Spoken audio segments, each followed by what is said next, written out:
mi interés es abordar esos dos conceptos que son aparentemente muy caros a la obra de Sofical y examinar su construcción histórica, su construcción cultural, su construcción social como conceptos y digamos que examinarlos a la luz de lo que sería la práctica artística contemporánea.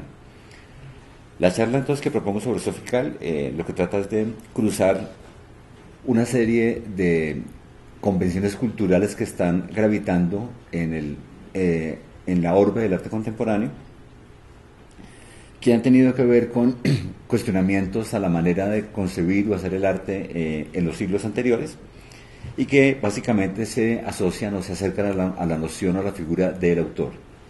En los años 80, una crítica norteamericana, que es Rosalind Krauss, hablaba de una especie de síndrome que ella denominaba la estética del nombre propio, y básicamente esa mirada la suscitaba la atención que ha provocado la vida privada de algunos artistas modernos. Piensen ustedes en la vida privada de Picasso o de Pollock, inclusive de Andy Warhol, todo lo que se especula y se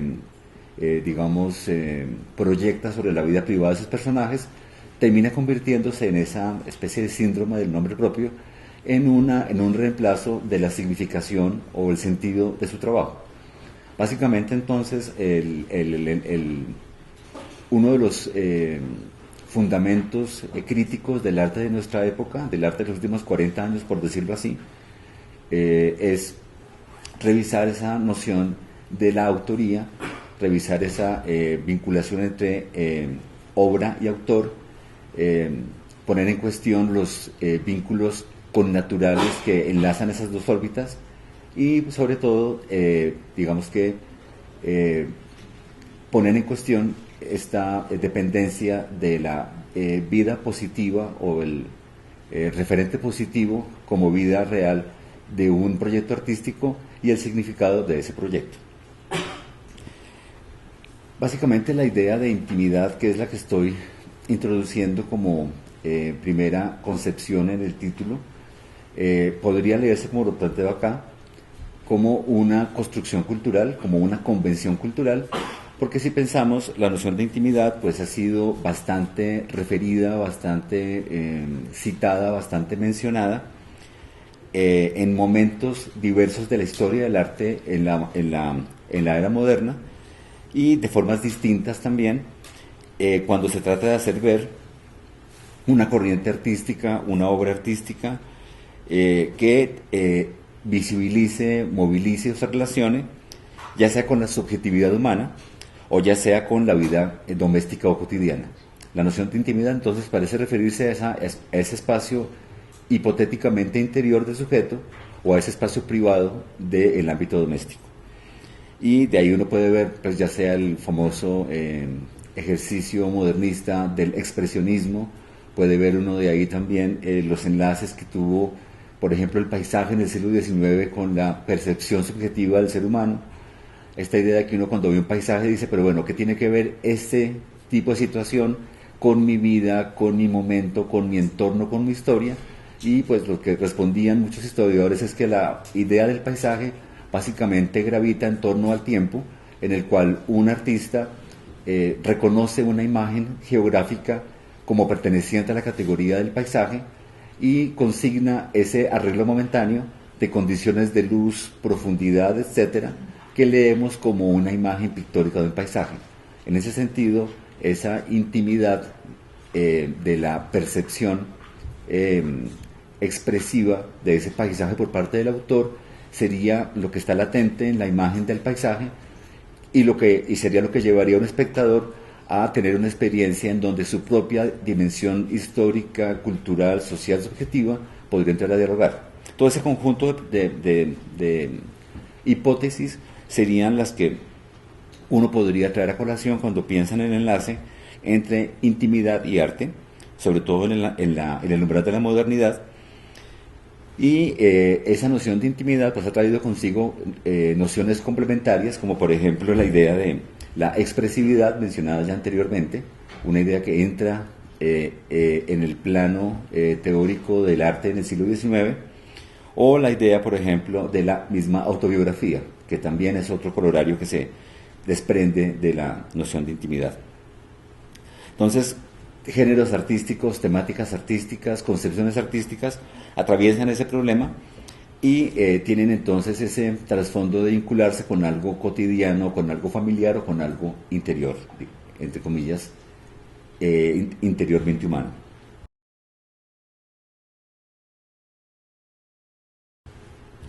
Entonces la noción privada de lo íntimo tiene una o implica una paradoja curiosa cuando se vincula al campo artístico, porque el campo artístico básicamente se estructura en la esfera de lo público. Está ese juego muy debatido en las décadas finales del siglo XX y todavía, digamos, muy discutido, de cómo es que si se piensa que el arte surge de una esfera privada, interior, íntima de un autor, cómo es que esa obra que se produce desde esa concepción o ese conjunto de acepciones viene a ser reconocida como obra es en el cruce con un conjunto de concepciones, representaciones y sobre todo contextos públicos. Entonces la paradoja de lo íntimo tiene que ver con que cuando se trata de por lo menos indagar en lo íntimo de un autor, esa indagación puede, digamos, requerir tal nivel de suposiciones, proyecciones, de diversos tipos de información sobre ese espacio interior del autor, que termina convirtiendo al autor en una especie de personaje más bien anónimo, como ocurre con mucha frecuencia cuando se proyectan tantas fantasías y deseos en una vida privada para explicar una obra. Y por eso entonces la historia íntima que construye una obra de arte normalmente no es algo que se pueda separar de una ficción. Es ahí entonces donde está mi interés en examinar estas concepciones de la intimidad, de la sinceridad o la expresividad como ficciones en la medida en que son simplemente cuestiones derivadas de una manera de actuar colectivamente que se reconoce como signo o de una convención o código cultural que aprendemos. Cuando uno utiliza, por ejemplo, la palabra yo, se supone que está haciendo alusión a un principio que le es propio de la experiencia del mundo a uno mismo. Pero la palabra yo es una convención que todos podemos usar. Yo puedo decir estoy triste y puedo estar totalmente feliz, pero puedo decir que estoy triste, como ocurre, por ejemplo, con muchos géneros artísticos, como el impresionismo, que ustedes recordarán que los cuadros que pintaba Monet le tomaban más o menos 3 años de elaboración, pero cuando el público entra a los museos, como el Museo d'Orsay en París, ve los cuadros y cree que está viendo un cuadro pintado en la instantaneidad, porque Monet construye signos que significan velocidad de ejecución, significan rapidez, significan instantaneidad, pero los construye con lentitud y con paciencia. En ese sentido se ve esa escisión entre una convención y una experiencia, y las nociones de intimidad, de sinceridad o expresividad han sido construidas colectivamente y han aparecido en un momento dado de la historia, han estado ahí desde siempre. La manera entonces en que la intimidad involucra ese adentro y ese afuera se vislumbra en una noción paradójica que fue enunciada por el psicoanalista Jacques Lacan, que es el neologismo de la extimidad, y Lacan desarrolló este concepto que luego fue estructurado por Jacques-Alain Miller, diciendo que la extimidad proviene de revisar la relación que tiene el sujeto con el objeto de deseo y el sujeto con el objeto que causa el deseo. Es decir, una es la cosa que uno desea y otra es la cosa que le hace a uno desear tal cosa. Esa sería la extimidad. ¿Cuál es el objeto que causa que uno desee un objeto en particular? Digamos que yo quiero ser de 1,95 de estatura y pesar 70 kilos. Ese objeto de deseo, ¿qué objeto trae detrás de sí? Es decir, ¿cuál es el objeto que yo desee eso? Es decir, en ese motor que empuja que uno desee algo y el deseo que tiene el sujeto, se podría ver la dimensión pública de ese ser interior. Eso llamaría Lacan la extimidad. Y se puede resumir diciendo que es la distancia paradójica entre el sujeto y el objeto, básicamente. El concepto de la extimidad, pues dice Lacan que implica que el objeto del deseo está más allá del deseo, pero lo que causa el deseo en el sujeto está mucho más acá de él, es decir, hace parte de esa estructura de cruce permanente que es casi imposible de establecer en una dentro y una fuera, que siempre están poniéndose en sentido inverso.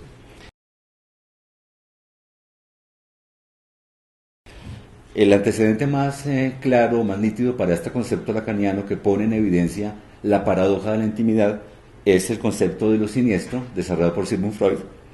Es un término pues, que se ha manoseado mucho últimamente, en los últimos 40 a 50 años se ha revisado hasta la saciedad, porque parece muy significativo lo que propone ese concepto freudiano en el contexto de la estética del siglo XX. Lo siniestro es un texto que escribió Freud precisamente como un análisis de carácter estético, es el único texto de carácter estético escrito por Freud, y lo tomó o lo elaboró en torno a la literatura de final del siglo XIX, y lo que decía Freud es que lo estético no se ocupa de lo bello, sino que lo estético se fundamenta en estudiar las cualidades de la sensibilidad humana y sus respectivos impulsos emocionales.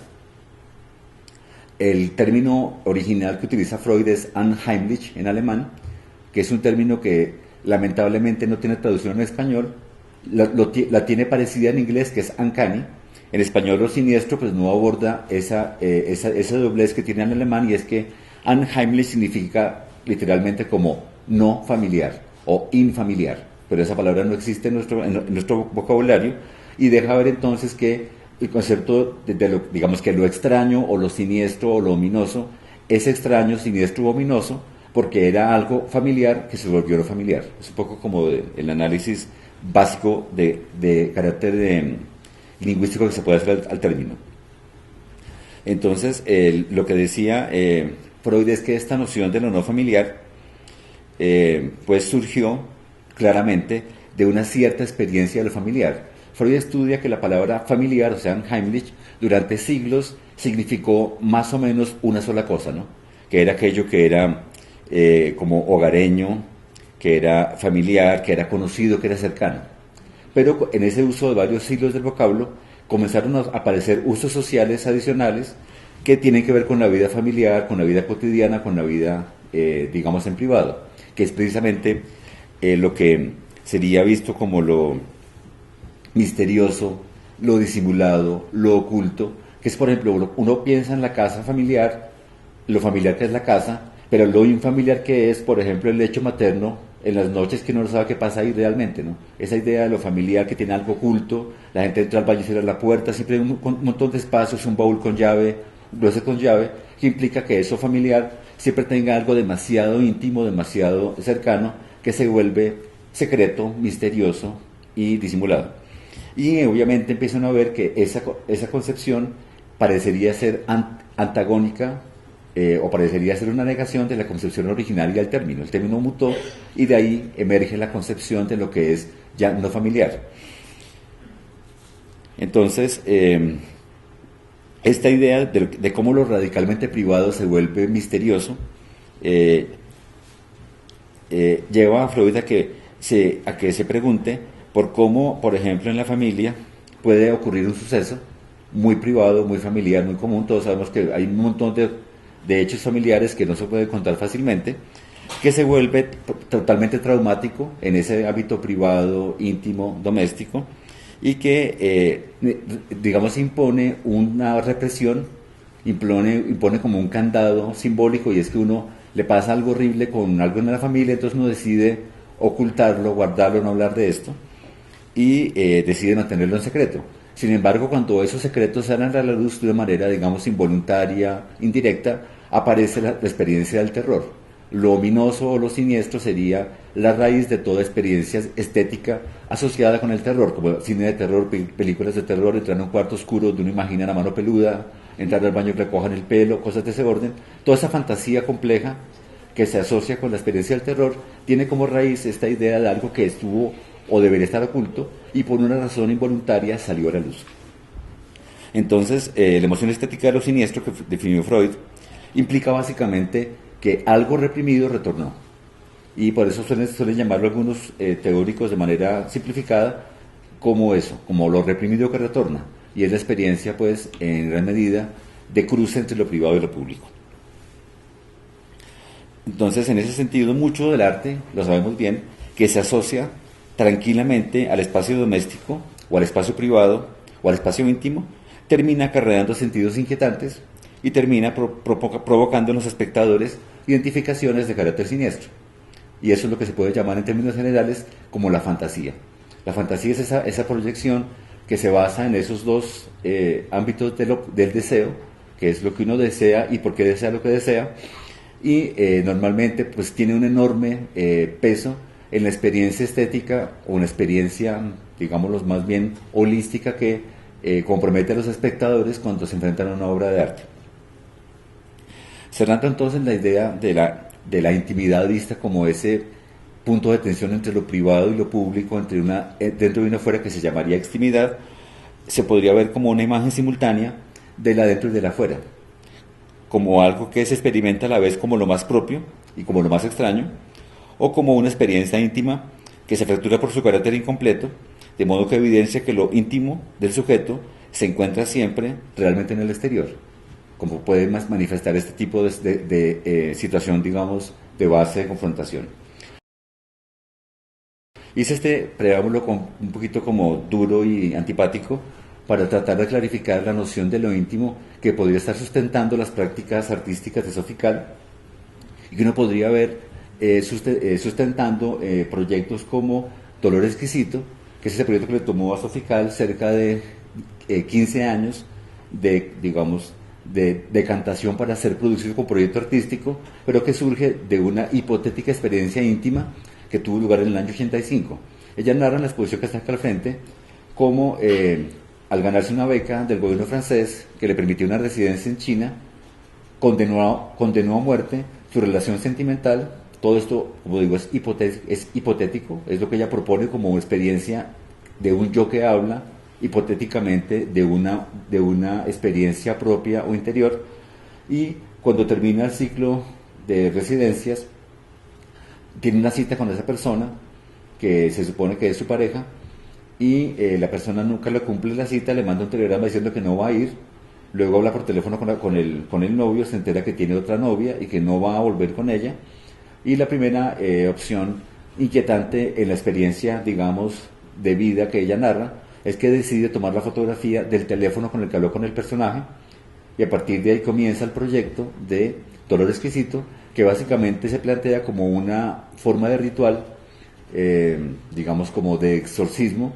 en donde ella narra una experiencia que le parece profundamente traumática, trágica y dolorosa, la repite y la repite y la repite y la repite a cada persona con la que se encuentra, al punto que la banaliza enteramente, la vuelve como una especie de cliché y la compara con experiencias que otras personas le están narrando a ella en forma similar, que ella le propone a cada interlocutor: cuénteme su experiencia más traumática y más dolorosa. En ese cruce de información, que se llamaría como un ejercicio imaginario de mirarse en el espejo, ella comienza a encontrar cada vez más banalidad en su historia dramática, y comienza a encontrar cada vez más matices y arandelas y aristas de esas fantasías, digamos, de dolor que han sustentado las historias de los demás. Esto entonces va acompañándose de estos registros fotográficos. La obra, acuérdese que está hecha bordada sobre tela. Ella comienza bordando con hilo blanco sobre tela negra la historia de ella, y con hilo negro sobre fondo blanco la historia de los otros, y a medida que va pasando el episodio repetido, comienza la tela a oscurecerse y el hilo también comienza a oscurecerse. Entonces la última imagen es con tela negra, hilo gris oscuro, la historia de ella, y la otra historia se hace obviamente mucho más legible a medida que va pasando esa especie de ejercicio de proyección mutua. Entonces la idea de pensar la intimidad como algo que es eminentemente ficticio o eminentemente fantasioso es lo que puede llegar a aclarar de qué manera actúa la obra de ella en el ejercicio de destituir simbólicamente la figura de un autor. Ella emerge como artista de manera un tanto involuntaria en los años 70, a final de la década, cuando ya, digamos, había pasado casi un periodo de una década también en el debate que propuso en el año 68 Michel Foucault en torno a la figura del autor, en donde comienza a esclarecer cómo la validación moderna de la figura del autor tiene enormes vínculos con la propiedad privada, tiene enormes vínculos con la lógica del capital, y cómo entonces, a medida que se formaliza e institucionaliza la protección de los derechos del autor, que van en esa dirección o en esa orientación, simultáneamente el arte, ya sea literario, musical, dramático, etcétera, o visual, comienza a formular hipótesis de autor o de autores que son tremendamente problemáticos de ubicar. Dice que básicamente a medida que se solidifica o institucionaliza la idea del autor en el campo simbólico o en el campo social, se vuelve paradójica, problemática y dispersa la noción o la función de autor en las mismas obras, que es un poco como se puede ver que ocurre en el caso de ella. ¿Ella qué hace? Básicamente propone una especie de personaje de ficción que suplanta su propia vida existencial, por lo tanto su vida es vivida como si se tratara de un personaje ficticio al cual se le pueden, digamos, que establecer una serie de orientaciones, una serie de limitaciones, como un rol o un carácter de una novela, y en ese sentido lo que la obra hace simplemente es documentar fotográficamente y a través de relatos esa experiencia que está ya de alguna forma modulada para que sea un yo de mentiras, para que sea un yo, digamos, por fuera del autor. La primera obra que ella, que fue reconocida como obra por cuenta del campo artístico, en el caso de su trabajo, fue esta de Los Durmientes. Este es uno de los registros posibles para presentar esta obra en público. Básicamente, cuando ella narra esta pieza, que es del 79, ella dice que ella pidió a algunas personas en la calle y que le proporcionaran horas de sueño. La idea era que fueran a dormir a su lecho durante 8 horas, que se dejaran fotografiar y que respondieran algunas preguntas. A cambio de eso, ella les daría la cama con sábanas limpias y estaría, digamos, acompañando su sueño. Ella entonces hizo esta ocupación de su cama entre el 1 de abril del 79 a las 5 de la tarde y el 9 de abril del 79 a las 10 de la noche. En ese lapso de tiempo, digamos que tuvo 28 personas durmiendo en esas secuencias de 8 horas, y de ese conjunto de horas pues salieron igual número de fotografías que dan cuenta del registro de ceder el espacio más íntimo del cuerpo a gente totalmente extraña para que, digamos, cumpla ese deseo de descansar y dormir, de darle ese sueño que ella no está proyectando en el objeto. Ella señala que los personajes que llegaban a la cama decían inicialmente que no iban a poder dormir porque era una situación extraña, ella era una persona extraña, puede ser una maniática, asesina o violadora, o ellos también pueden hacer lo mismo. Entonces había toda una tensión de extremo a extremo sobre todas esas fantasías de, digamos, como identificación negativa que todos poseemos, y finalmente entonces, a partir de empezar a hablar, intercambiar preguntas, la gente quedaba dormida finalmente, que era como esa especie de construcción de un espacio de confianza que permitía que el uno durmiera y el otro hiciera su trabajo, que es un poco lo que estaba en juego como negociación última en este proyecto. Ella hacía esto como una forma de ritual que le permitía, como por decirlo así, como colonizar su propia existencia, como una existencia que podía ser construida, delimitada y proyectada, y una de las personas que fue a dormir a su cama tenía vínculos en el mundo artístico, y de esa manera su práctica o su ritualística fue incorporada al conjunto convencional que delimita la categoría de arte contemporáneo o de arte en el mundo contemporáneo. De esa manera, digamos que lo que ella había venido haciendo por ese último año, que eran una serie de procesos similares a este, que no tenía para ella la motivación de ser leídos como obras de arte, son, digamos, que recontextualizados y resignificados para que hagan parte de este contexto, y su práctica, digamos, se va a mover en esos dineros a partir de ahí. Esta obra va a tener un eco muchos años después, cuando una persona le escribe una carta desde Estados Unidos, pidiéndole, pues contándole que ha tenido un rompimiento emocional muy dramático, y que necesitaría dormir en esa cama, en la cama de ella para recuperarse. Ella te empieza a sopesar todas las posibilidades, cómo haría para enfrentarse a este dilema, cómo solucionaría logísticamente, operativamente, digamos que íntimamente la situación, y finalmente lo que acuerda o lo que decide es desarmar su cama, empacarla y mandársela por correo a Estados Unidos para que el tipo duerma en la cama hasta que se cure. Él duerme en la cama 3 meses y le empaca la cama de nuevo, se la devuelve y digamos que el ejercicio se cierra, aunque fue bastante costoso de lado y lado.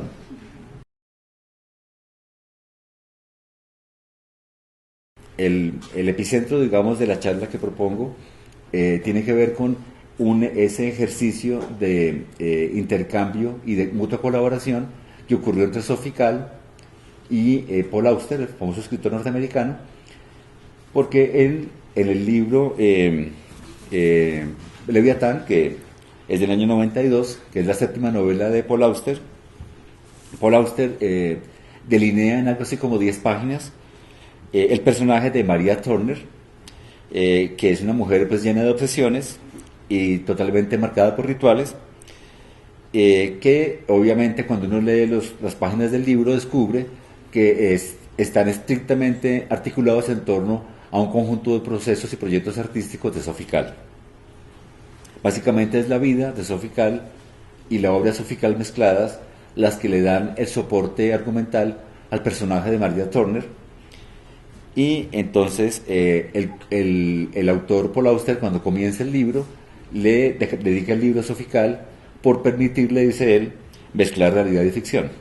Sin embargo, el libro mismo de Leviatán funciona de forma similar, porque el protagonista de Leviatán es un escritor llamado Peter Aaron, que es la misma inicial de Paul Auster, PA, que escribe sobre otro escritor. Es decir, él escribe de un escritor que escribe sobre otro escritor, que es como una puesta en abismo, y el libro que escribe ese escritor se llama igual que el libro que escribe Paul Auster, que es Leviatán. Y la novela trata básicamente de la influencia de la vida de un escritor sobre otro escritor, y el punto nodal argumental entre uno y otro y los sucesos, digamos, que desencadenan toda la narrativa del libro, básicamente va a ser el personaje de María Turner y uno de sus proyectos. Cuando Paul Auster introduce a María Turner, dice que María era artista, pero el trabajo que hacía no tenía nada que ver con la creación de objetos comúnmente definidos como arte. Algunas personas decían que era fotógrafa, otros se referían a ella llamándola conceptualista y otros la consideraban escritora, pero ninguna de esas descripciones sería exacta. Esta lectura que hace Paul Auster, de hecho, se acerca muchísimo a cómo se delimita la práctica de ella. Ella, de hecho, suele decir que es escritora y que hace fotografías desde una mirada, digamos, contextual, histórico-artística. Uno diría que ella está enteramente situada en la segunda generación del arte conceptual, en donde se revisan las construcciones culturales y políticas de la misma categoría de arte, donde empieza a hablarse de crítica institucional, porque la crítica institucional no es criticar los museos, no es criticar las escuelas de arte, no es criticar las salas de exhibición, es criticar las convenciones artísticas, sobre todo, ¿no? Criticar la idea de arte, criticar la idea de autor, criticar la idea de obra. Ahí es donde está la gran institución artística con mayúscula. Y todo esto obviamente ocurre en esa década y la obra puede leerse de esa manera. Pero si se mira muy bien el trasfondo de su trabajo, que es esa vida construida como una ficción que se modula con diferentes tipos de instrumentos, uno podría ver que su vida en sí es casi una novela, ¿no? Entonces, para los rituales que Paul Auster impone a María Turner, que provienen de la obra Sofical, son tomados de los proyectos el guardarropa, el striptease, el seguimiento, la suite veneciana, el detective, el hotel, la libertad de direcciones, que es el proyecto que genera el desencadenamiento argumentativo del libro, y la ceremonia de cumpleaños. Vamos a ver rápidamente unas imágenes de esos proyectos y algunas de las palabras que emplea tanto Auster como Sofical para narrar lo que está en juego en ellos. El guardarropa. Entonces dice Sofical: en diciembre del 85 reparó en un hombre en una conferencia. Ella lo encontró atractivo, pero llevaba una horrenda corbata. Al día siguiente ella le envió de forma anónima una fina corbata café. Después lo vio en un restaurante y la llevaba puesta. Pero infortunadamente no le hacía huevo con la camisa. En ese momento ella decidió vestirlo de pies a cabeza, enviándole una prenda de ropa cada Navidad. De esa forma le envió en el año 86 un par de medias grises. En el 87 le mandó un suéter negro de alpaca. En el 88 le mandó una camisa blanca. En el 89 unas mancornas de oro y plata. En el 90 le mandó unos boxers. En el 91 no le mandó nada. Y en el 92 le mandó un pantalón gris. En ese momento ella quedó pensando que cuando terminara de vestirlo se le presentaría, es decir, después de varios años. Pero en el 93 ella estaba lejos de Francia y estando entonces lejos del lugar, haciendo todo, digamos, incrementando la complejidad de llevar a cabo el proyecto a nivel logístico, económico, operativo, venía el drama de que tiene que mandarle zapatos, y ya de verlo desde lejos ella pudo imaginar primero la corbata, que no tiene problema, o la camisa, pero ya digamos que enviarle zapatos implicaba el drama de que podían quedar pequeños o muy grandes y no usarlos en ninguna ocasión. Y lo mismo le pasó con lo que queda pendiente, que era el abrigo. Entonces, ya dado que no hubo zapatos en abrigo, decidió abandonar el proyecto y, digamos, nunca presentársele de ninguna manera. Paul Auster, digamos, tiene una versión distinta, originalmente distinta, de este proyecto. Paul Auster dice: había visto una vez en una fiesta a María, perdón, lo había visto una vez en una fiesta. A María le pareció uno de los hombres más guapos que había visto, pero su ropa era una desgracia, pensó. Y sin comunicarle sus intenciones a nadie, se empeñó en mejorar su apariencia. Todos los años, por Navidad, le mandaba un regalo anónimo, una corbata, un suéter, una camisa elegante, y como Mr. L se movía más o menos en los mismos círculos sociales que ella, se lo encontraba de vez en cuando y se fijaba con placer en los espectaculares cambios producidos en el vestuario, porque el hecho era que Mr. L siempre se ponía la ropa que María le enviaba. Incluso se acercaba a él en algunas reuniones y le alababa lo que llevaba puesto. Pero eso era lo más lejos que iba, y él nunca llegó a enterarse que María era la responsable de aquellos paquetes de Navidad. En ese sentido, entre la novela y la obra hay una serie de matices y modulaciones que incrementan esta construcción de ficción que está en la propia experiencia de vida de Sophie Calle.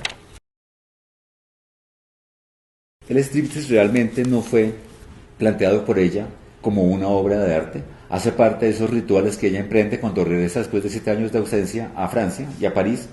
Y cuando era niña le gustaba a ella desnudarse en el ascensor del edificio de los abuelos y entrar corriendo hasta su cuarto sin ser vista. Parece que lo logró siempre sin ningún problema. Y cuando creció, pues decidió hacerlo en público y se fue a un stripteaseadero del barrio de los abuelos, según narra ella misma, y se desempeñó en esa función por un tiempo. De hecho, ya que en esta biblioteca dijo hace unos meses que antes de ser artista era stripteasera. Entonces ella hizo el ejercicio, digamos, de manera continua, y siempre colocaba peluca porque tenía miedo que los abuelos pasaran por ahí y la reconocieran. Entonces el hecho es que en el año 81, después de 2 años de hacer este ejercicio, una compañera de trabajo se puso un poco neurótica porque ella estaba sentada en su silla y la atacó brutalmente, la dejó inconsciente. Entonces ella renunció pues finalmente a esa práctica. Entonces Paul Auster dice lo siguiente, dice: cuando iba caminando por Times Square, entabló conversación con el portero de un bar topless. El portero le dijo que era guapa, tan guapa como las chicas que estaban adentro, y a medida que la conversación continuaba, se encontró de repente con que le estaba ofreciendo trabajo. Casi sin pensarlo, María aceptó. Solo lo hizo una vez, trabajando por turnos de 20 minutos desde las 8 de la noche hasta las 2 de la mañana. Vestida con un taparrabos de pedrería y unos tacones de 5 centímetros, sacudió el cuerpo al ritmo de un estruendoso rock and roll y observó los hombres que la miraban fijamente. Bueno, digamos, en este caso se nota más la distancia, digamos, de valoración y de proyección que hace Auster, pero digamos el núcleo se mantiene en ese ejercicio vital que dio origen, de hecho, a las fotos y al ritual mismo. Este tal vez es el proceso que más reconocimiento público le generó en el contexto artístico, pero como ella lo dijo muy bien, esto no fue hecho como una obra de arte y de hecho no se mostró nunca como una obra de arte. Siguió siendo una especie de bisagra entre esos dos mundos, de la experiencia simple y pura de estar en el mundo y de la lectura en clave simbólica de esa experiencia como ficción. El proyecto Seguir empezó en el año 79 y ella básicamente dice que estuvo por fuera de Francia tantos años que cuando volvió no sabía dónde comer, dónde divertirse, a dónde ir al cine, con quién encontrarse. Le era una ciudad totalmente extraña y decidió averiguar qué hacía la gente que vivía ahí para comer, para divertirse, para ir al cine, para conocer gente. Y por eso entonces salía a la calle cada mañana a seguir extraños. Por cualquier tipo de razón arbitraria decidía a quién seguir y la finalidad era nunca ser descubierta y poder registrar, digamos, verbal y visualmente los movimientos de esa persona que estaba siendo seguida. Entonces aquí está la manera como lee Paul Auster ese proyecto. Dice, sin ningún motivo consciente, empezó a seguir a los desconocidos por la calle, eligiendo a alguien al azar cuando salía de casa por la mañana y dejando que esa elección determinara el resto del día. Se convirtió en un método para adquirir nuevos pensamientos, para llenar el vacío que parecía haber absorbido. Finalmente empezó a salir con su cámara y tomar fotos de las personas a quienes seguía. Cuando regresaba a casa por la noche, se sentaba y escribía sobre los lugares donde había estado y lo que había hecho, utilizando los itinerarios de los desconocidos para especular acerca de sus vidas y en algunos casos para redactar breves biografías imaginarias. Este proyecto, pues, de varios años de desarrollo, pues le dio a ella un arraigo con esa ciudad que era su ciudad hipotéticamente, le dio además como una serie de claves para vivir una experiencia en ese lugar, pero además generó el primer proyecto que ella concibió desde el principio como proyecto artístico. La ciudad veneciana y que surgió en el año 81 cuando ella salió por la calle como todas las mañanas y eligió un hombre de la multitud para seguirlo y cuando comenzó a seguirlo en cuestión de 20 minutos lo perdió y le pareció inquietante y absurdo que después de haberlo hecho tantísimo tiempo, tener tanta experiencia en ese ejercicio, en tan poco tiempo se le hubiera perdido el personaje y llegó esa noche por casualidad pues a una inauguración de una galería de arte y en la galería de arte un conocido se le acercó y le presentó al presentarle a alguien y cuando se volteó para mirar a quien iba a presentarle era el mismo hombre. Ella sintió que había algo clave en ese encuentro, como en ese perder un objeto de encontrarlo de forma digamos que involuntaria, como algo muy muy lacaniano y muy freudiano y entonces ella decidió pues, prestar atención a lo que el tipo estaba contando de su inmediato futuro. Él estaba narrando que se iba para Venecia y estaba pues haciendo todo tipo de comentarios de cómo iba a estar de bien en Venecia, dónde iba a estar, bueno, como digamos que siendo un fantoche con su posible viaje, ¿no? Entonces dijo que iba a estar en un hotel elegantísimo y que iba a ser, bueno, como dicen aquí, ochas y panochas. Ella se fue entonces inmediatamente para Venecia antes de que llegara él y se registró en un hotel cercano, se disfrazó para no ser reconocida y se fue a buscarlo al hotel, pero cuando fue al hotel a preguntar no tenía reservación en ningún día de esa semana en ese hotel, entonces se fue buscando en otro hotel parecido, pero tenía claridad del nombre del hotel, pero era un hotel bastante elegante y el tipo no estaba ahí. Cuando fue bajando el nivel y el nivel y el nivel, llegó a una pensión como de quinta categoría y estaba registrado ahí, entonces finalmente lo pudo ubicar, pero como Venecia es tan peculiar en su urbanismo, pues terminó siguiéndolo por una vía y encontrándolo de frente en la misma vía, ¿no? Porque las calles dan ochos y dan vueltas y todo ese rollo medieval. Entonces terminó él invitándola a tomar café, digamos dándose cuenta que ella estaba como siguiéndolo por algún motivo.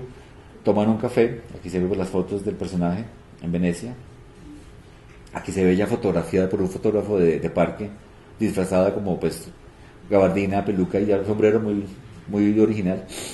Y aquí se ve ya cuando terminan de tomarse el café, que ella le pide una fotografía, él pone la mano diciendo que no, entonces queda la marca de ese fin, que es como digo, como ella narra la historia.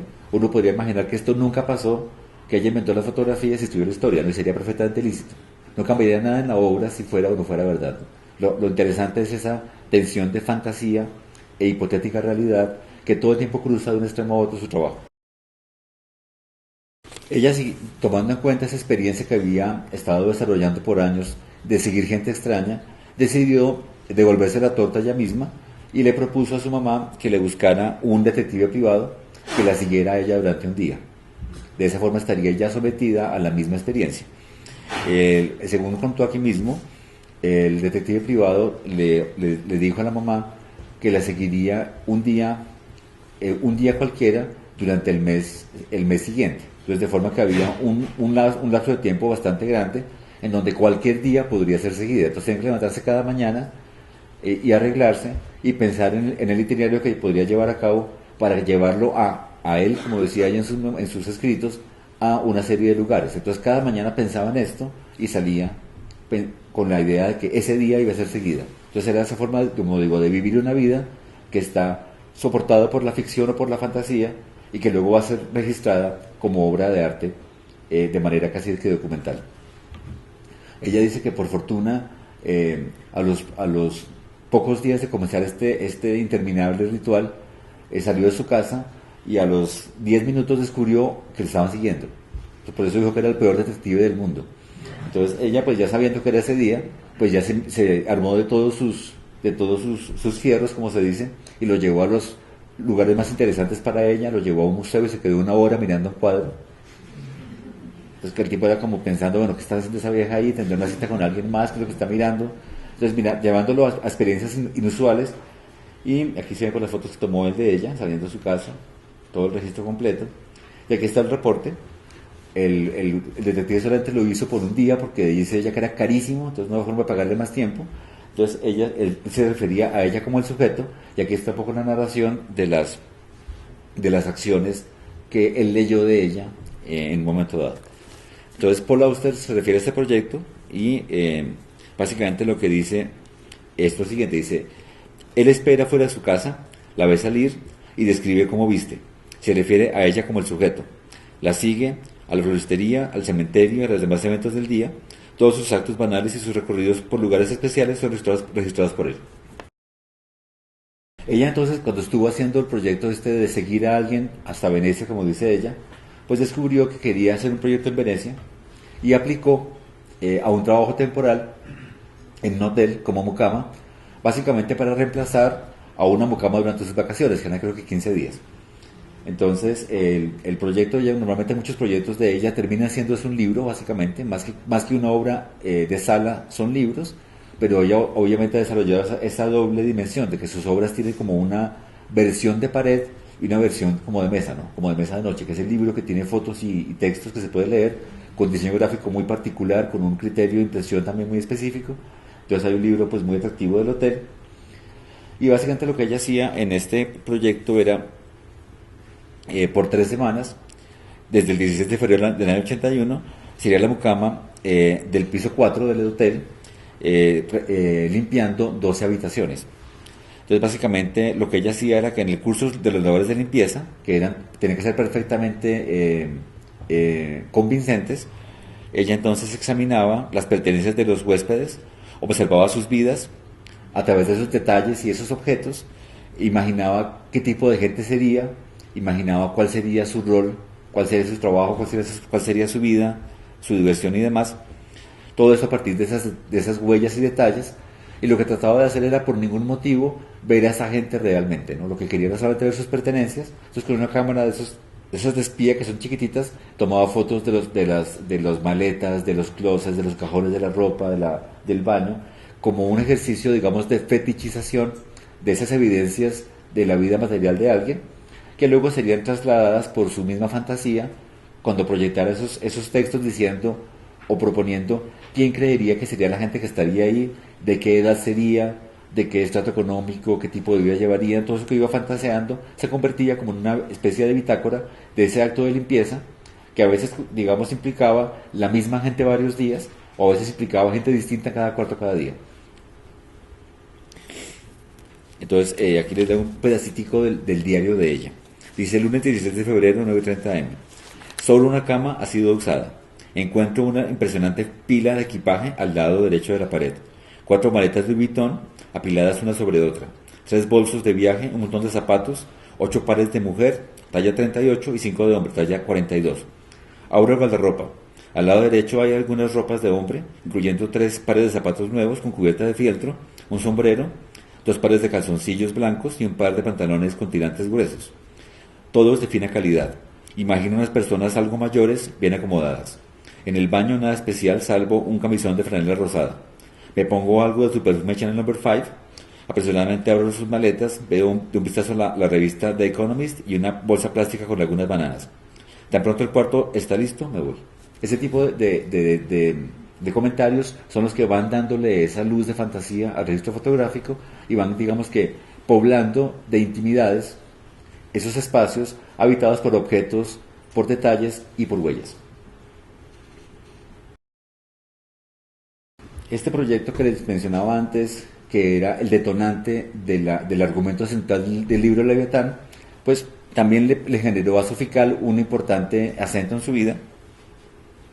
En el año 83, en verano, ella había sido invitada por el periódico Liberación de Francia para que escribiera una serie de artículos en el periódico. Entonces ella había encontrado una libreta de direcciones tirada en la calle, como un directorio, le dicen acá, de direcciones, o un directorio telefónico, también le dicen uno eso, y entonces ella había fotocopiado todo el contenido del directorio y había tomado la dirección que estaba marcada en la libreta para enviarle al dueño el objeto extraviado. Entonces ella con los datos guardados, la información conservada en fotocopias, decidió contactar por teléfono o personalmente a la gente que está en la libreta de direcciones. Ella, por ejemplo, narra cómo el personaje, cuando alguien moría, en lugar de tacharlo, le colocaba en rojo la fecha de muerte. Entonces había una serie de comentarios en rojo. Entonces ella hace todo un análisis de cuánta gente está registrada en la libreta, cuánta gente vive en París, cuántos viven en Europa, cuántos en Estados Unidos, cuántos viven en Rusia, bueno, como todo el mapeo de todas las relaciones de vínculos de personas con este personaje, que era un documentalista, se supo después. Y luego también ella hace un ejercicio de toda esta gente que está viva, gente que está muerta, y entonces lo que ella hace simplemente es acercarse a estas personas por teléfono o por correo y preguntarles algo sobre el personaje que estaba teniendo sus datos en su libreta. Básicamente era como hacer un autorretrato indirecto, así como el que hizo ella consigo misma con el detective, con esos personajes, y decidió publicar entonces una imagen de un objeto preferido de este personaje con una narración de quien contaba la historia en el periódico, y eso lo hizo por 13 días para cerrar, digamos, completamente la historia. Aquí se ve la libreta encontrada, ahí se ven las historias que son como siempre está tipificado como si fuera una entrega por capítulos de una saga, la imagen, el texto al lado. Y el personaje volvió finalmente a Francia al mes siguiente, estaba grabando una película en Noruega, descubrió el proyecto, se puso furiosísimo, publicó una foto de Sofical desnuda, de la striptease en el periódico, con una carta de él quejándose. La odia hasta el día de hoy y se sintió siempre vulnerado por ese ejercicio de ella, digamos, que aunque nunca dijo el nombre de él, dio muchas pistas para que supiera la gente que era él realmente, ¿no? Que eso, digamos, como digo, le marcó un punto a ella muy particular en ese toque de ficción y realidad, y en el personaje de la novela de Paul Auster, María Turner, siguiendo la libreta de direcciones, termina conectando los personajes claves del libro y haciendo que pase lo que tiene que pasar para que sucumba, digamos, toda la historia. La noción de sinceridad, que es el segundo concepto que está planteado en el título, es igual de compleja en el contexto artístico que la noción de intimidad. Ambas, digamos, que comprometen la figura de un autor, ambas comprometen esa idea o esa existencia hipotética de un espacio interior el cual funciona como una matriz creativa para la obra. Todo esto, digamos, ha sido puesto en jaque por muchos autores, por muchos escritores, por muchos artistas, por curadores y por críticos de arte, porque si bien hay obras que muy fácilmente encajan en esta idea de que se trató de una especie de indagación o proyección de la subjetividad hacia el mundo exterior, muchas obras claves en el último siglo no tienen ninguna posibilidad de ser leídas de esa manera. Entonces, en ese orden de ideas, lo que se puede ver es que muchas obras que han insistido en ese acto sincero de expresar una hipotética emoción interior recurren solamente a convenciones, ¿no? Si ustedes miran los cuadros abstractos, son todos casi iguales. Digo, los cuadros expresionistas abstractos son casi todos iguales, o los cuadros expresionistas en general, que tienen como un repertorio de elementos formales que parecen ser útiles para comunicar esta idea de estoy desesperado, mi vida es terrible, quiero explotar, etcétera, ¿no? Que son como ese conjunto de valores que se asocian a esas maneras de pintar y representar ese estado anímico particular. Entonces, en el sentido de la noción de sinceridad, volvemos a lo mismo de cómo cuando uno dice socialmente algo, no implica que sea realmente eso el sentimiento que está uno soportando o experimentando, ¿no? Uno puede muy bien en un sepelio, le pasa a todo el mundo, decirle a alguien con cara de compunción, lo felicito, ¿no? Porque es una convención social que se puede cambiar, ¿no? Es lo siento mucho, es igual que lo felicito, porque uno ni lo siente ni lo felicita, ¿no? Realmente no le importa nada, como sujeto, quiero decir. Y en ese sentido, la sinceridad se vuelve una figura retórica puramente de ficción, ¿no? Uno habla en un tono sincero, no habla sinceramente, digamos, ¿no? Eso parece que no fuera posible. Entonces, ella hace este ejercicio muy particular del ritual de cumpleaños, o la ceremonia de cumpleaños, porque ella dice que cuando cumplía años siempre sintió que alguien se iba a olvidar, ¿no? Siempre tenía la idea de que no se van a acordar de mi cumpleaños, nadie me va a llamar, nadie me va a felicitar. Entonces decidió en el año 80 evitar la ansiedad, haciendo entonces una cena, digamos, organizada por ella, convocada por ella. Y entonces la idea era que ella invitaba al número de personas exactas que correspondían a su edad, y de esa forma entonces tendría, digamos, 30 años, 30 invitados, pero la idea era que tuviera 29 amigos y un extraño. Entonces siempre tenía la idea de que invitaban el número exacto de años, pero había alguien que no la conocía. Ese era un poco el principio de la ceremonia. Entonces ella lo que hace es que pues desarrolla este proyecto durante 13 años. Cuando cumple 40 años de edad, pues decide que ya es suficiente y deja de hacerlo. Y entonces el ritual termina básicamente en que ella recibiría regalos de los invitados, o eso esperaba por lo menos, y lo que haría a cambio de todo ese ejercicio sería no usar nunca esos regalos, guardarlos, como una forma de probar, como otra vez, como un fetiche, que sirviera de prueba material de que ese sentimiento de vinculación afectiva existió realmente, ¿no? De que la gente que fue a visitarla era lo importante, ¿no? Entonces ella dispone una serie de vitrinas, a veces una o dos o tres, dependiendo del número de regalos, y lo que hace es que graba en el vidrio una especie de diario, o de bitácora, o de acta, por decirlo así, de lo que ocurrió en el cumpleaños. Entonces, voy a leer un pedacito de una. Dice, 1980, dice, solo uno de los 27 invitados no asistió. 2 llegaron con las manos vacías. El extraño llevó flores. El telegrama anunciando la no asistencia fue roto. 1981. Los 28 invitados llegaron. El extraño llevó una máscara negra. La lavadora, por su obvia utilidad, la represento por la garantía del fabricante. Es decir, le dio una lavadora, entonces la usa, pero deja la garantía guardada. Entonces si se daña, pues la bota. 1982. Rompe el ritual por estar de viaje. Entonces creo que aquí está la imagen del... Sí, es este. Entonces el cuadro fue regalo de su padre y la olla a presión fue regalo de su madre. Por su obvia utilidad la represento por la garantía del fabricante, dice ella. O sea, aquí está la garantía de la olla a presión y la olla a presión está en la cocina. Y en el 85, dice ella, llegaron 32 invitados. El extraño llevó 2 frascos de perfume. No puedo resistir la tentación de escuchar el disco de Carmen y usar 72 veces las botas que están acá. Entonces usa las botas 72 veces, bueno, lo definió fue ya por el uso específico y luego las guardó, y el disco de Carmen lo escucha y luego lo guarda finalmente en la vitrina. Entonces dice, por eso están deterioradas las botas y está rayado el disco. 93. Decido ponerle fin a este ritual con una última celebración.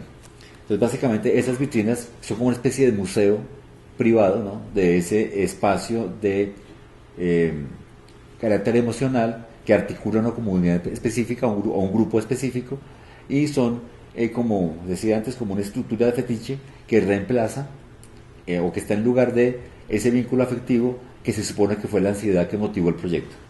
¿Cuántos años hizo? 13. Entonces, finalmente, en este mismo ejercicio, ocurre algo peculiar con el proyecto de articulación entre Sofical y Paul Auster, y es que, si bien Paul Auster cita todos estos proyectos en su libro, da cuenta de ellos de una manera o de otra, él, cuando delinea a María Turner, él se deja llevar por el personaje y comienza a proponer proyectos o rituales que Sofical jamás llevó a cabo. Entonces, María Turner desarrolla 3 proyectos artísticos que Sofical jamás llevó a cabo, que son, digamos, el producto de la fantasía que proyecta Auster con el personaje.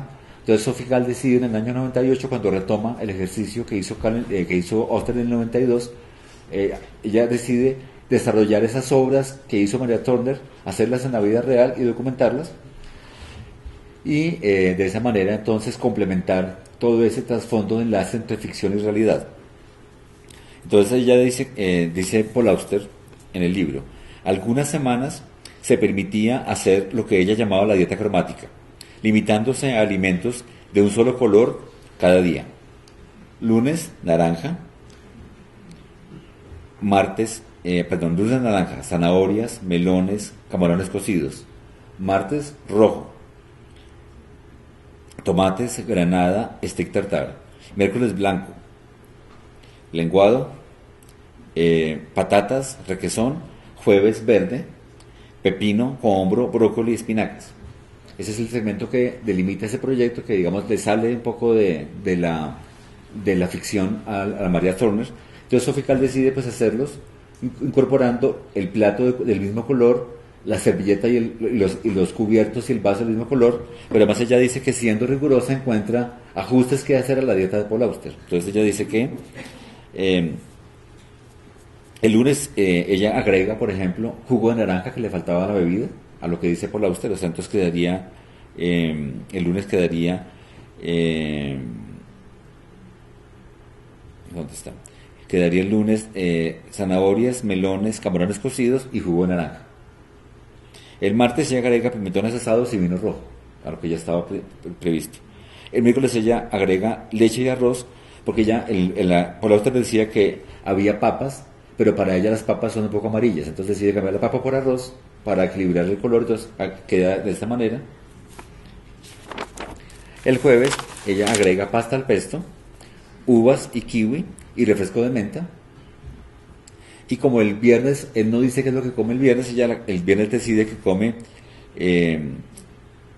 aquí está el verde, el viernes es amarillo, entonces ella decide que el viernes come tortilla de huevos afgana, come ensalada de papa, come ese postre que le llaman sueño muchacha joven, que es este de las bolitas y el palito, come helado y come soda carbonatada de limón. El sábado allá todo se agrega al color rosa, que tampoco estaba definido por él.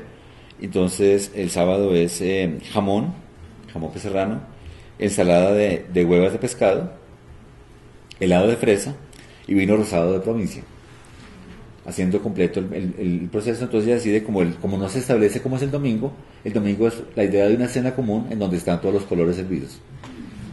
Ella, digamos, que ha dado cuenta de este proyecto, tanto así en la pared como en una mesa con mantel con los platos servidos, o bueno, hay varias formas en que siempre ya da a conocer el trabajo. Aquí entonces están las fotografías y está en el cartón la descripción de cada componente de la dieta.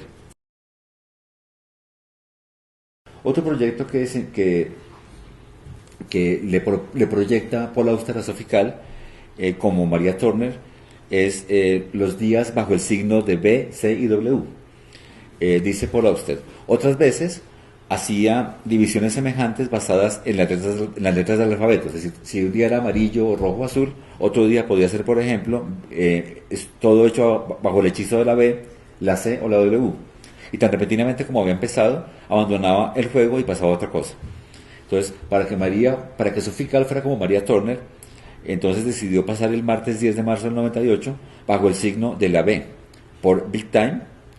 Es como un tiempo largo, y por Blonde Bimbo, que es rubia tonta, y entonces ese día se quedó ella con una peluca rubia, como un poco lo Brigitte Bardot, bajo el signo de la B, se quedó todo el día quieta, sin hacer nada, como una rubia tonta, con animales en la cama de ella. Entonces ella toma la apariencia de una modelo de revista y considera pues a Brigitte Bardot como su referente temático por los animales. Otro día entonces decide vivir bajo el signo de la C, y la C la lleva a Calle en el cementerio, que es, ella se había comprado cuando era joven había comprado una tumba, entonces iba a visitar la tumba de vez en cuando para acostumbrarse a la idea de la muerte. Entonces aquí fue a visitar su tumba con su padre. Entonces se queda todo el día sin hacer nada, sentada ahí pensando en ella y en su padre y el cementerio, que es todo con C. Y otro día decide volver a pasar bajo el signo de la C. Entonces la C en este caso funciona como confesión, entonces se queda meditando, sentado en una banca de iglesia, en torno a esa idea de confesión. Entonces, ya para cerrar, el punto final, digamos, que ella propone para revisar esta idea de la sinceridad, la intimidad, la biografía, la ficción, es proponerle a Paul Auster que, dado que él ya tomó, digamos, aspectos de la obra y la vida de ella para hacer su obra, y que ella tomó aspectos de la obra de él para hacer su obra, ella le propone a Paul Auster que delinee un personaje de ficción, como un personaje de novela, y se lo envíe, y ella se compromete a vivir la vida del personaje por 2 años. A él le parece demasiado extremo y aterrador, le parece que es como una demencia total, decide que es demasiado excesivo para él, entonces le propone en cambio de eso lo que él llama instrucciones personales para Sophie Calle sobre cómo mejorar la vida en Nueva York. Y dice, entre paréntesis, porque ella me lo pidió. Entonces ella llamó a esas instrucciones el libro gótico, y básicamente lo que él le dijo es, le dio 3 instrucciones, no, le dio 4 instrucciones claves. La primera era que ella tenía que salir a la calle, y bajo cualquier circunstancia o sentimiento tiene que sonreír. Entonces ella tenía que salir a la calle, mirar a todo el mundo y sonreírle, y sobre todo gente desconocida. Y entonces llevar un registro de cuántas veces sonreía y cuántas veces le sonreían a cambio, o qué pasaba con cada sonrisa. Entonces cada sonrisa que recibía de vuelta se debía tomar como el mejor regalo posible del mundo. Entonces debía tomar cuenta de sonreí y me miraron como un zapato, sonreí y me sonrieron, wow, no sé qué cosa, etcétera. Entonces la segunda condición, la segunda regla era, tenía que hablar con extraños. Entonces ya digamos que le sonreía, entonces la idea era abordar al personaje y tratar de hablar lo máximo posible con el personaje, o sea, extender la conversación hasta que más diera. Entonces esto obviamente podía significar que alguien estaba ofendido por la sonrisa, o estaba furioso, o estaba halagado, o se quería con ella a la cama, lo que fuera. La idea era hablar y hablar y hablar con el extraño, y responder de forma amable, con cumplidos y todo, cualquier comentario, y ser, digamos, extremadamente amable, haciendo que la conversación fuera lo más lejos posible, y tomar nota de eso, ¿no? ¿Cuánto tiempo habló con cada persona? La otra era de dar de comer y de fumar a los mendigos. Entonces la idea era comprar queso y pan y armar sándwiches, mínimo 4 en cada bolsillo, y cada vez una persona hambrienta pasara frente a ella buscando comida, pidiendo plata, debería darle uno. Debería comprar cigarrillos, porque aunque son malos, a la gente le encantan, y debería entonces regalarle cigarrillos a quien le pide un cigarrillo, darle una cajetilla entera, no un cigarrillo. Entonces, en ese sentido, pues aquí están los registros. Y por último, entonces debería cultivar un lugar, y entonces escoger una esquina en la ciudad, que fue una cabina telefónica, y en esa esquina entonces establecer una especie de cambuche, colocándole todo tipo de marcas personales, fotografías, mobiliario, y tratar de estar ahí el mayor tiempo posible, cuidando ese espacio como si fuera propio, decorándolo, limpiándolo y haciéndolo amable, y sentarse ahí y sonreír y hablar. Entonces finalmente el proyecto funcionó durante el mes de septiembre del año 94, y finalmente entonces ella tomó nota de los registros, hizo como una especie de informe de gestión, y fue a cenar con Paul Auster y le dio el reporte del resultado del proyecto.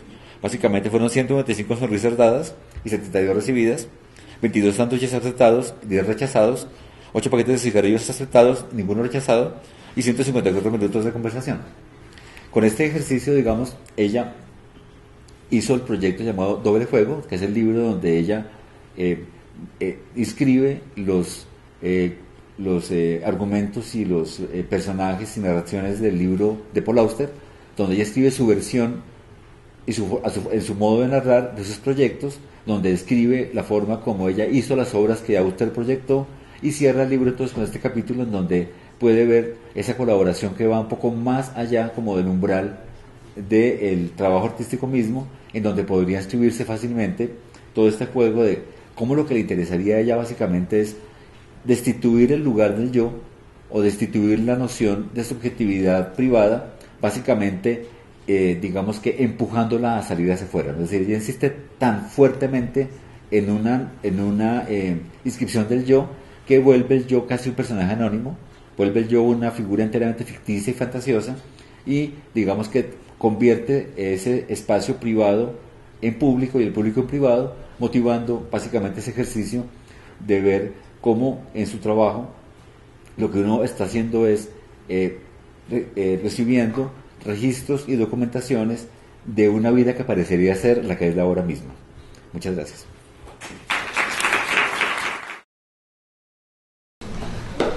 Hola, primero agradecerle pues el vínculo tan fino que hizo entre Paul Auster y Sophie Calle, porque el día que ella estuvo en la conferencia yo todo el tiempo tenía a Paul Auster en la cabeza, pero no tenía muy claro si ella lo había inspirado o ella se había inspirado en él, porque hay muchas novelas de Paul Auster en donde los personajes hacen lo que ella hacía.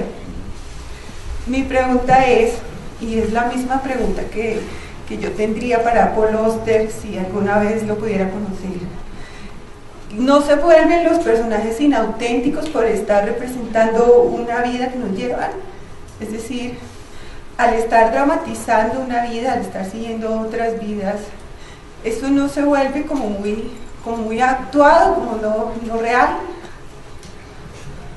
Pues digamos que creo que la vinculación de ella con la literatura es significativa, porque en la literatura los personajes que son más creíbles muchas veces no tienen vínculos directos con personajes reales. Los escritores siempre dicen que toman, digamos, un personaje del colegio, uno de la universidad, uno del barrio, y hacen con ese personaje, o con esos tres personajes, un solo carácter de la novela, y proyectan sobre él toda suerte de fantasías y temores y, digamos que, deseos posibles, dándole toda una esfera de credibilidad que cuando uno lee la novela le proyecta toda una profundidad, digamos que emocional y subjetiva, que realmente nunca existió. Creo que lo que se pone un poco en juego en la obra de ella es un cuestionamiento a la idea de que el arte sea una representación de la realidad. Lo que ella básicamente hace notar es que la realidad en sí es representación. Es decir, vivir como la vida de cualquier persona, levantarse, bañarse, ir a trabajar, eso es una representación.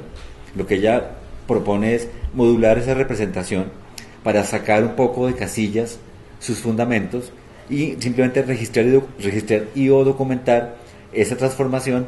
Y por eso yo decía que ella podría ser en sí misma como un personaje de novela, ¿no? Porque ella se ha metido subjetividades que no son de ella. Digamos que su intimidad, ella de hecho lo dijo, ella tiene una vida privada totalmente privada que no le importa a nadie, pero ella proyecta una vida privada que puede ser o no real, porque es la que necesita la obra. La obra demanda de ese tipo de densidad humana, de ese tipo de subjetividad para ser comprendida, pero podría no existir en absoluto, ¿no? Claro, es que ella juega como si ella misma fuera la obra de arte, y exhibe la intimidad de ella como si eso fuera el performance, ella misma fuera el objeto artístico y la autora de la obra de arte, y me parece que ese juego pues le sale como muy bien, ¿no? Sí, sino que uno podría, en un momento dado, pues si fuera verdad, digamos, en el sentido estricto, uno podría objetar que ¿quién se cree ella para hacerle creer a uno que su vida es interesante, ¿no? O sea, sería muy egocéntrico si fuera verdad, y por eso me interesa a mí ese papel paradójico de que ella es como que sí y como que no lo que está contando que es. Ese juego de ambivalencia es donde se creo que arraiga la posibilidad de que uno proyecte sus propias fantasías en esas obras y recuerde sus propios dramas particulares y articule, digamos que, episodios distintos de su propia vida para leer esos fundamentos mucho más allá de lo que la obra le cuente a uno. Y yo creo que toda obra de arte le genera a un espectador esa posibilidad, ¿no? de que el artista tiene una forma de narrar lo que está planteando su obra, pero su obra es su obra. Sabe más que el autor, y uno por ese motivo puede sacar de esa obra otros relatos distintos que no están autorizados por el autor, porque es la función de ser espectador, ¿no? Uno como espectador saca el flanco que uno le interesa o que uno necesita para acercarse a la obra, emplea una perspectiva, digamos, en muchos casos oblicua, pero saca de ahí, digamos, que muchos más anhelos que si siguiera el curso, digamos, que autorizado o por el curador o por el crítico o por el artista, ¿no? Y creo que la ventaja de ser espectador es que uno tiene pues ese universo de proposiciones ahí frente a uno para que uno hile con ellas lo que pueda. ¿Hay alguna cosa más? ¿No es un imaginario colectivo? Podría ser perfectamente. Lo que digo. Pues digamos, en esa época hablaban del inconsciente colectivo, pero es que es una noción difícil de precisar porque siempre hay, digamos que, que posiciones adversas entre sí, digamos que no todos los seres humanos deseamos lo mismo, todos deseamos, pero deseamos cosas distintas y de forma distinta.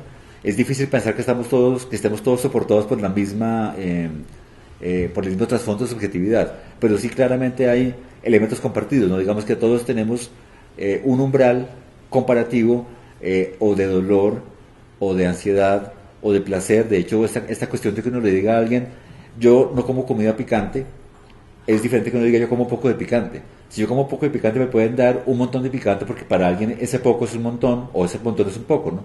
Ese tipo de umbrales están en la base de toda aproximación. Como decían en los años 60, si todos miramos la silla de color rojo, no podemos saber nunca si mi rojo es el rojo de ustedes, ¿no? O de cada uno de ustedes. Cada uno tiene una experiencia de rojo que solo es medible consigo misma, pero de todas formas hay una instancia que parecería ser posible de utilizar en el espacio público para confrontar cómo yo percibo el rojo o cómo tú percibes el rojo. Y es un poco de lo que se trata en el ámbito público, ¿no? De cruzar representaciones, indagaciones y fantasías y tratar de escudriñar y delimitar qué es común a todos nosotros, pero está más afuera que adentro, ¿no? Bajo el término del trasunto, el concepto de que ejerce un papel que interpreta el personaje. Las dos preguntas anteriores, una con respecto a la posibilidad de saber que toda expresión videoarte contiene el lenguaje, y frente a la segunda, un imaginario colectivo o pues, ¿qué posibilidad hay que todos entendamos la realidad entre ese hilo que tú estabas comentando, que está balanceando entre lo falso y lo verdadero? Pues el asunto está que la realidad no existe en sí, ¿no? La realidad es una proyección que cada sujeto hace dependiendo de una serie de elementos que ha recibido a lo largo de su vida como convenciones culturales y como experiencias. Entonces, digamos, si yo he vivido en un basurero desde que nací, pues no voy a quejarme de mal olor de mi casa, ¿no? Es algo, digamos que si mi casa huele de una manera, eso es con natural a mi espacio. Si he vivido en una granja, cuando venga a Bogotá voy a toser y decir que huele horrible. Si vivo en Bogotá, el olor del smog me parece natural a mi casa. Es decir, como ese tipo de valoraciones dependen de la propia experiencia, son como modulaciones que le imprimen un carácter a lo que sería propio de uno mismo. Entonces, por ese motivo, uno lo que puede ver es que en el campo artístico pues se refleja muy bien cómo la realidad es construida. Lo que muchos críticos de arte han señalado es que una buena obra de arte lo que logra es que en el espectador se produzca un quiebre o un temblor de tierra en relación con su noción de realidad. Una gran obra de arte, ya sea en literatura, en cine, en el campo de las artes plásticas, motiva que uno ponga en cuestión lo que es real, porque ha sido construido. Y creo que en el caso de ella, esa idea de que su vida se vuelva tan fantásticamente interesante es en donde puede verse ese juego de que esa no es la realidad, ¿no? Es una proyección fantasiosa sobre ella, es una ficción. Muchas gracias. Sí. Quería preguntar con respecto a la obra de Sophie, si no hubiera habido esa intención de ser exhibida, expuesta, si hubiera habido un testigo, pero igual ella hubiera realizado esas acciones y todas estas acrobacias, ¿no sería obra de arte? ¿O cómo se llamaría si no se llamaría obra de arte? Pues yo estoy seguro que uno conoce gente que hace cosas raras en la vida diaria y que a uno le parece fantástico tenerlas, que le da esas personas le dan a uno como una experiencia de vida más rica, y uno las tendrá, digamos, siempre en mención, que voy a la casa de no sé quién donde hacen chocolate riquísimo, pero que le encanta contar historias del video cuando hace chocolate, o que alguien cuenta cosas sucias cuando come, bueno, todo tipo de situaciones posibles que hacen parte de la experiencia vital. Creo que lo que ocurre en el contexto artístico es que al enmarcar en una convención histórica cualquier experiencia humana, sale de ella algo que la ha delimitado como realidad. Es decir, lo que ocurre cuando uno traslada la vida real a un contexto de representación es que se muestra que la realidad real no existe, ¿no? Que ya era representación. Por eso en los ámbitos discursivos actuales se suele decir que el arte no representa la realidad, sino el arte representa la representación cultural que soporta la realidad. El arte representa maneras de representar, que es en donde está. Bueno, esa es una posición muy de los 80s, muy afectada como con la lógica del lenguaje, pero sí tiene que ver con reconocer cómo un contexto que hace intensificar la atención de los seres humanos, en particular sobre la realidad o naturaleza de un acto, le da la posibilidad de que uno lea ese acto como algo anómalo. En los museos pasa mucho lo contrario. Digamos que, por ejemplo, yo trabajé como guía en este lugar por muchísimos años, y en una exposición de Débora Arango, había pues muchísima obra en cada sala, era una exposición gigantesca, y estaba montado donde está montado ahora el conjunto de obras de Botero. Entonces eran 5 salas, y en cada sala había un vigilante que era mujer realmente, que se sentaba en la esquina de la sala para tener un control de todas las obras, por el tema de la seguridad o de la manipulación o del vandalismo.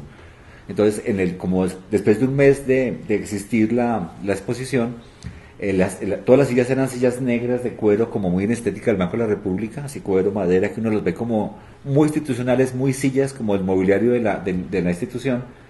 Y en la sala 4, al mes de estar exhibida en la muestra, la silla se rompió. Como estaba la vigilante todo el día ahí metida, era inhumano dejarla de pie. Pero como eso ocurrió un sábado, que no hay funcionamiento, digamos, administrativo en el banco, la única forma de tener una silla fue encontrarla en la bodega, que estaba en la misma sala donde había guardadas guacales y cosas parecidas, una silla, y había una silla vieja de terciopelo, toda desvencijada, pero que estaba, pues, se podía usar como silla, fue llevada a la sala y se colocó en la esquina. Cuando la celadora se levantaba a hacer la ronda, todo el mundo que llegaba a la muestra quedaba pasmado mirando la silla, imaginando a Débora pintando ahí, imaginando que venía del burdel. Todo eso pasa en espacios que concentran la atención.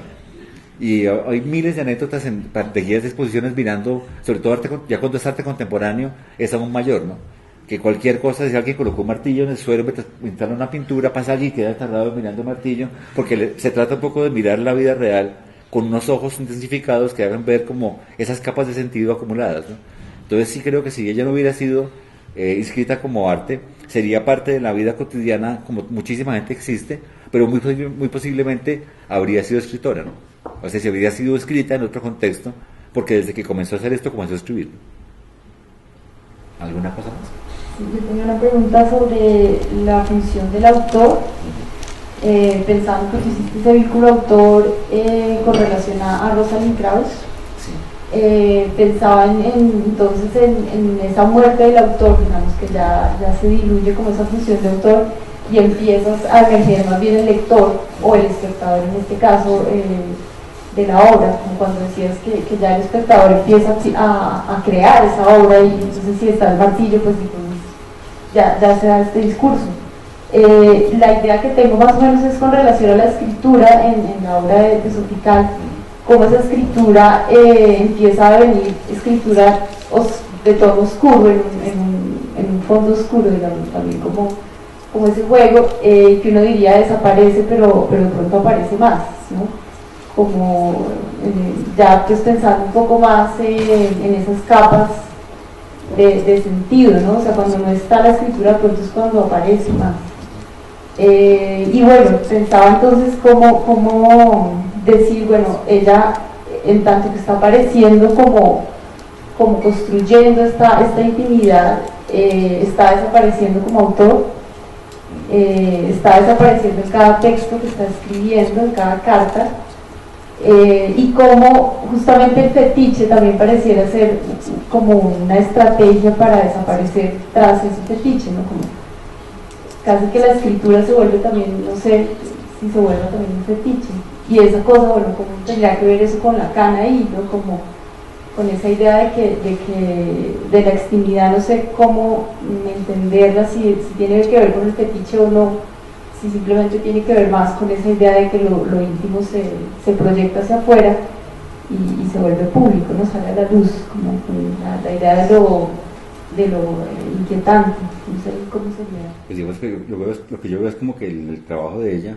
más que el autor, digamos, se destituya en sentido estricto, más bien se refunde, es decir, en ella ocurre lo que ocurría con ciertas formas literarias de los 90s y 80s, y es que la voz del autor, por ejemplo, decían algunos teóricos también, que cuando uno lee literatura de ficción, cuando uno lee yo, uno asume que habla el personaje, pero a veces se confunde el lector y cree que habla el autor, que es toda una confusión compleja. Hace muchos años recibió un premio de novela, un libro aquí en el distrito de Capital, un libro llamado Al diablo la maleta de primavera, que era un libro sobre un drag queen que venía de la costa a vivir en Bogotá. Entonces cuando el jurado le dio el premio, siento que era un jurado bastante sofisticado, esto era con un seudónimo, y esperaba ver llegar a la drag queen a recibir el premio, pero olvidaba que el que está hablando era el personaje. Es decir, el autor no es drag queen ni tiene nada que ver con ese mundo, pero hablaba en primera persona, ¿no? Que es ese juego muy particular de la sinceridad. Y creo que Sophie Calle, cuando escribe, más aún que cuando hace esas otras imágenes fotográficas, induce esa confusión de que ella sea un personaje de ficción que escribe en primera persona, más que un autor que dice yo he decidido hacer tal cosa. Y se ve muchísimo este debate en los años recientes, cuando se mira, por ejemplo, cómo leer uno un texto de Kant. Cuando él dice yo, ¿quién es yo? ¿Es él? ¿O hay alguna figura retórica literaria, que obviamente la hay, convencional en su obra, que habla por él? Es decir, en la medida que aparecen diferentes voces de personajes distintos cruzados en un texto, ya sea crítico o en una obra que funcionaría como una estructura de sentido, lo que uno ve es que el autor es un personaje más entre muchos, pero no es el más importante, no es el centro de la obra, es uno. Puede tener que ver su vida, pero muy seguramente no es lo más importante, ¿no? Que volviendo a lo que decía al principio de la vida de Picasso, durante mucho tiempo se insistió en que Picasso modulaba su obra por 5 fuerzas distintas, que eran su poeta, su amante, ¿cuál era la otra? Su amigo personal del momento, su perro y algo más. Eran 5 cosas que ahora parecen un chiste, pero en los 80 se decía seriamente que eso modulaba la obra de Picasso, y por eso Picasso pasaba de la época rosa a la época azul, a la época no sé qué dice más. Muchos analistas han dicho que Picasso tiene solamente 2 posturas. Es cubista digamos, hace cubismo y hace... sobre los hermanos Stein, los judíos, que cuando termina Picasso, después de 5 o 6 años de estar pintándola, entonces ella le dice, no joda, no se parece, no, el retrato no es el mío. Y dijo, espérase a que pasen 20 años y estará igualita. Es que esta idea digamos, de esas modulaciones se han replanteado muchísimas veces los argumentos, y lo que sí es claro es que la vida privada de Picasso puede aportar algo de luz, pero no es la única luz que uno puede seguir, y muy fácilmente puede dejarla de lado y encontrar muchísimas más luces que le dan a uno argumentos para acercarse al trabajo. Por eso digo que si uno mira obras que están aún más lejos de la instancia de lo íntimo, lo privado o lo sincero, más fácilmente verá que la vida privada del autor se vuelve totalmente insignificante, ¿no? Como en el caso, no sé, de Joseph Beuys, como en el caso de Pablo Picasso, perdón, como en el caso de Robert Smithson, como en el caso del mismo Marcel Duchamp, ¿no? Que son personajes que han hecho una apuesta que está como del otro lado de la subjetividad. Bueno, creo que ya ha sido bastante largo. Muchas gracias por haber venido, que estén muy bien, feliz fin de semana.